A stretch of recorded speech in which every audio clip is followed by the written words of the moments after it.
मला ना तुझी साथ नेहमीच हवी होती, पण ती हट्ट करून, कुठल्याही गोष्टीचा दबाव टाकून नाही.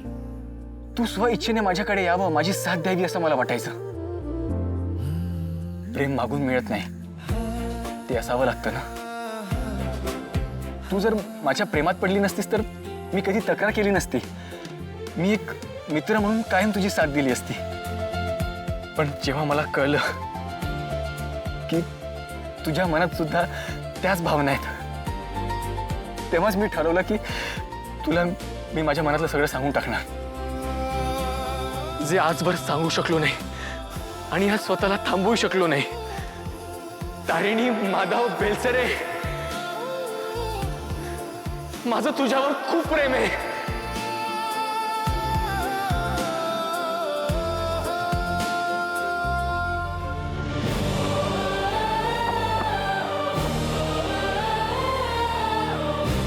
मला आवडतेस तू.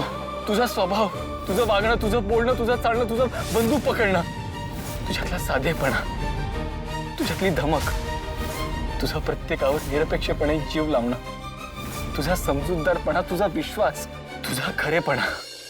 गन लोड करत असताना तुझ्या या सुंदर पापण्या अलगद उघड बंद होणं, उंदराला घाबरणं, तर कोणावर अन्याय होत असेल तर त्याला धडा शिकवणं, स्वतःला सांभाळणं आणि जगाला तारणं, तुझ्या हातचा स्वयंपाक, तुझं नकळत हात उशीखाली ठेवून झोपणं, साडीच्या निऱ्याही मोजून घालणं, परोपकारांचा कुठलाही हिशोब न ठेवणं. तुझी ना प्रत्येक छोटी गोष्ट मला आवडते. Tarini, you are the best thing ever happen to me. तुझ्याशी लग्न करणं हे स्वप्न होतं माझं, आणि आपलं लग्न होण्याआधी हे चित्र मी मनातल्या मनात कित्येकदा रंगवलं होतं. तू म्हणतेस ना की माझी ती खूप लकी आहे. खर तर लकी मी आहे, कारण माझ्या आयुष्यात तू आलीस तारिणी.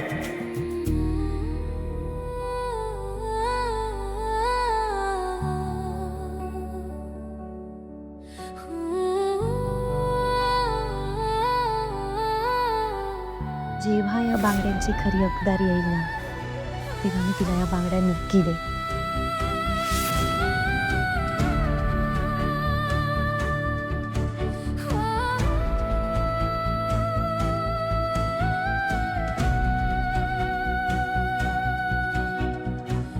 बॉस, तू माझ्या सोबत असल्यावर ना सगळं जग सुंदर वाटतं मला. सगळे मिशन सोपे वाटतात आणि सगळं आयुष्य आनंदी वाटतं. तू जेव्हा माझा हात हातात धरतेस ना, तेव्हा असं वाटतं की मी काही करू शकतो, अख्खं जग जिंकू शकतो. आणि तू जेव्हा माझ्या आजूबाजूला असतेस ना, तेव्हा मला कोणी काही करणार नाही असा एक विश्वास असतो. इतर मुलींना त्यांच्या नवऱ्याबरोबर कसं सेफ वाटतं, अगदी तसं माझी ती दुसरी कोणी नसून तू आहेस बॉस. आणि आयुष्यभर तू राहशील. तुझ्या हातच्या पोळ्या आयुष्यभर खायला आवडेल मला. तारिणीचा केदार म्हणून जगायला आवडेल मला. तो हक्क देशील?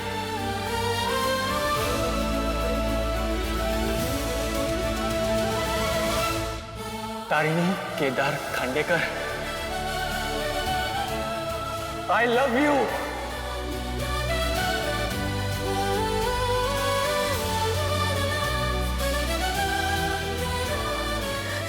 काय झालं?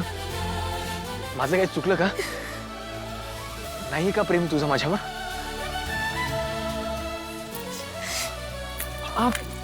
बॉस,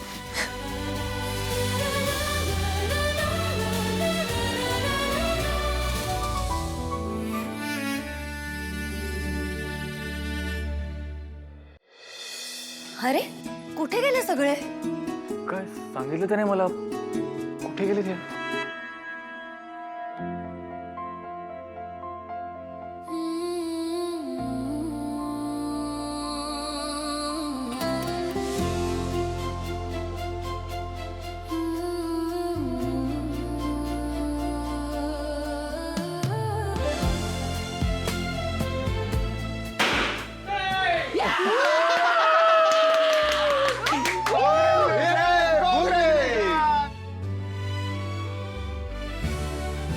फायनली तुम्ही एकमेकांच्या प्रेमात पडलात. अखेर गंगेत घोडं आलं. इस बात पे बिरयानी की पार्टी होनी चाहिए बॉस. पण बॉस तुम्हाला सांगतो केडी सरांना एवढं म्हणत होतो सांगून टाका पण ते ऐकतच नव्हते. जर त्यांनी तुम्हाला तेव्हाच सांगितलं असतं ना आतापर्यंत तुमची लहान लहान मुलं पण झाली असती. म्हणजे हे सगळं तुम्हाला आधीपासून माहिती होतं, तरी सुद्धा तुम्ही कोणीच मला काहीच सांगितलं नाही, हो ना? तुम्हाला सगळं माहिती असून सुद्धा तुम्ही माझी चेष्टा करत होतात. त्या तिसऱ्या मुलीबद्दल मला रंगवून सांगत होतात किती किती चांगली आहे, किती सुंदर आहे, ती केदारशी कशी वागते. तुम्ही माझ्या भावनांची चेष्टा करत होतात. तुम्हाला काहीच वाटलं नाही हे सगळं करताना? तुम्ही सगळेजण मला मुद्दाम दुखवत होतात, हो ना? नाही बॉस. तुम्हाला सगळ्यांना इतके वर्ष मी माझं कुटुंब मानत आली आहे आणि तुम्ही माझ्याच पाठीमागे हे सगळं असं वागत होतात माझ्याशी. बॉस सॉरी, तू थोडा मजाक किया. तू तर काहीच बोलू नकोस. एखाद्याला अशा प्रकारे त्रास देण्यामध्ये कसली मजा आलीये? फातिमा, तुझ्याकडनं मला हे सगळं अपेक्षित नव्हतं. रादर तुम्ही सगळेजण माझ्याशी हे असं वागाल याचा मी स्वप्नातही विचार केला नव्हता. बॉस बॉस सॉरी काय सगळ्यांच्या वतीने ना मी माफी मागतो. माफ करा आम्हाला. तसं हां आमच्या मनात काय सॉरीनी काही होणार नाहीये. तुमची ही जी काही आयडिया होती ना ती आवडलीये मला. आवडली म्हणते. तुमची ही जी काही आयडिया होती ती आवडलीये मला. थँक्यू. मला तुमचं सरप्राईज खरंच खूप आवडलं. खरं तर रेवामुळे मला जाणीव झाली की माझं केदारवर प्रेम आहे आणि तुमच्या सगळ्यांमुळे मला जाणीव झाली की माझं केदारवर किती प्रेम आहे.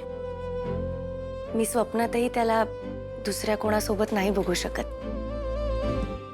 अभी पार्टी तो बनती है ना बॉस. या पॉवरफुल कपलची लव्ह स्टोरी आता खऱ्या अर्थाने चालू झाली आहे. Come on. हो, आणि मी अम्मीला सांगते बिर्याणी बनवायला. मी जेवण घेऊन येतो. अरे हो हो हो आणू आपण सगळं आणू. जेवण बिर्याणी सगळं खाऊ, सेलिब्रेशन करू ना. पण मेन कार्यक्रम अजून बाकीच आहे. कोणता? बॉस आता तुमचं प्रेम जमलंय. लग्न तर तुमचं आधीच झालं नाही का? आता या नव्या करकरीत जोडप्याने नाव घ्या.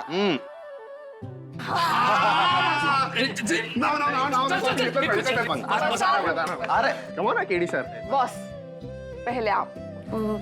बरं ठीक आहे. ने मे तर गे मे असं म्हणत निशाणा त्याने लावला. ने मे तर गे मे असं म्हणत निशाणा त्याने लावला.